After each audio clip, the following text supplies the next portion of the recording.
Good morning, everyone. Cats got me up at 4 a.m. I had to do dishes from Thanksgiving. It was a good Thanksgiving.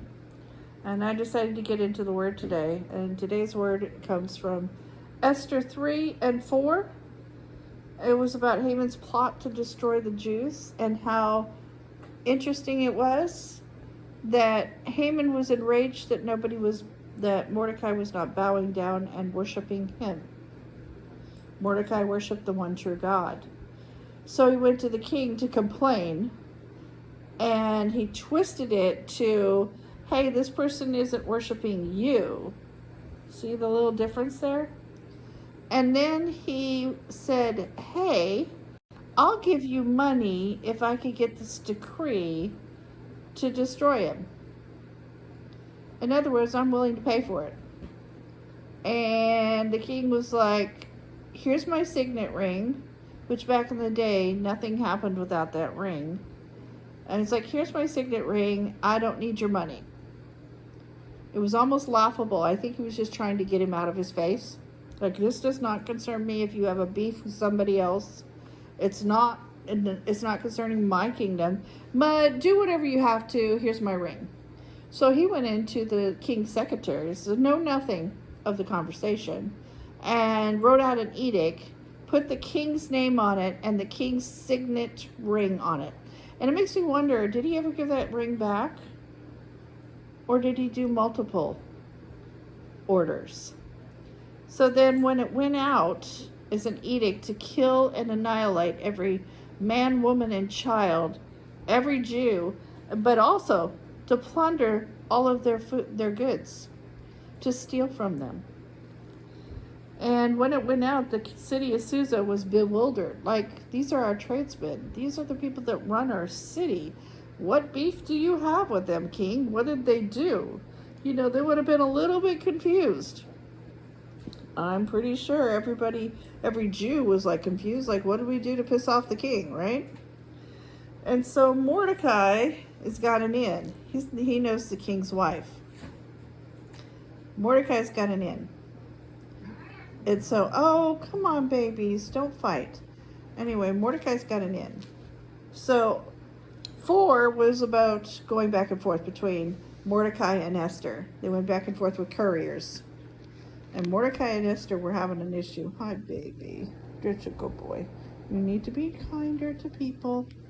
Anyway, they're going back and forth. And Esther was like, yeah, not feeling it. She saw, she got a report that he was in sackcloth and ashes, and she's thinking, what the heck? You're ruining my reputation and my family's reputation. You're my family. So she sends him clothes. Like, put on your clothes, dude. Stop making an embarrassment. He was at the gates because he couldn't go into the king's gates dressed as he was. And he was mourning and wailing and carrying on, like we used to say in the day. He was carrying on. And Esther's like, I'm not having that. You put some clothes on. And so the guy said, she grabbed one of her couriers and said, go find out what's going on, when he returned her clothes. She's like, that's not like him. I know him. Go find out what's going on. So then Mordecai told everything to this courier, but he also had the proof. He had a copy of the edict that went out in Susa. See, the thing is sometimes when you come before a person that they're not going to take your word for it, you have to have the proof. And God had given him the proof. So he knew that she would not take his word for it. She couldn't. She was in a position where she had to have more. And he went ahead and gave her the proof. And so when she realized what was going on, he also told the courier, hey, you need to go to the king. You need to talk to the king.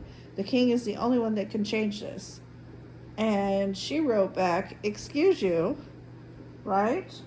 Anybody knows that if you are not summoned by the king, you are dead. You will perish. The king will kill you.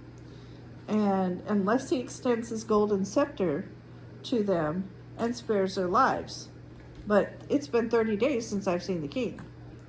So, in other words, she wasn't on the king's good guy list.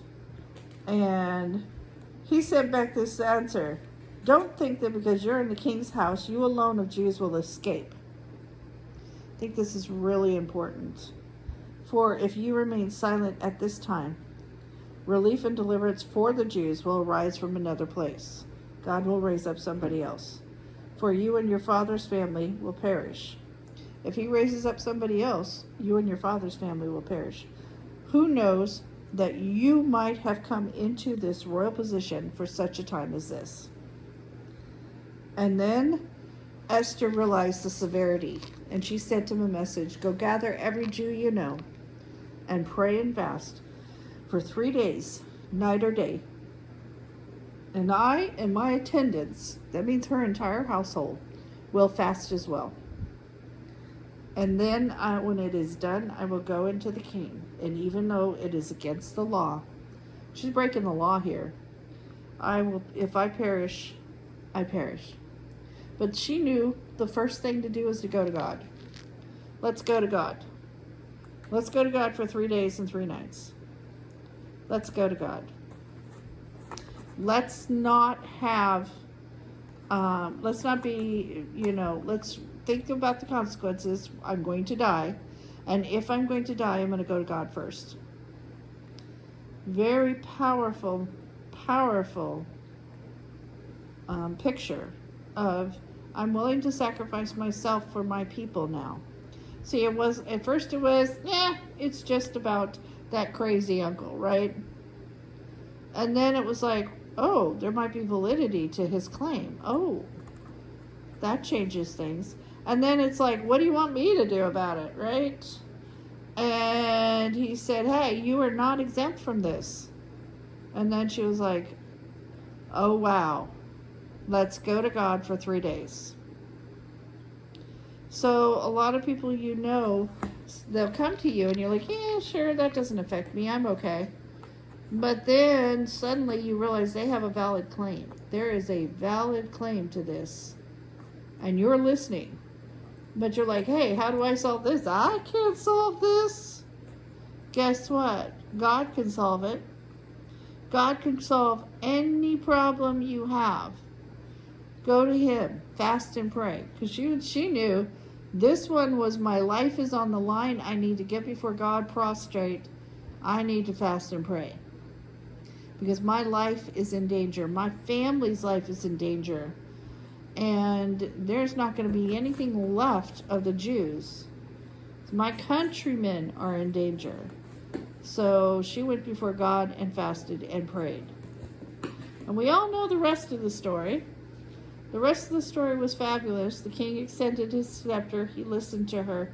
And they overturned that ruling. God can make a way where there's no way. But he had to get her attention first. Isn't it awesome how God sometimes gets our attention? And God made a way. Very thankful for that. Esther was good this morning.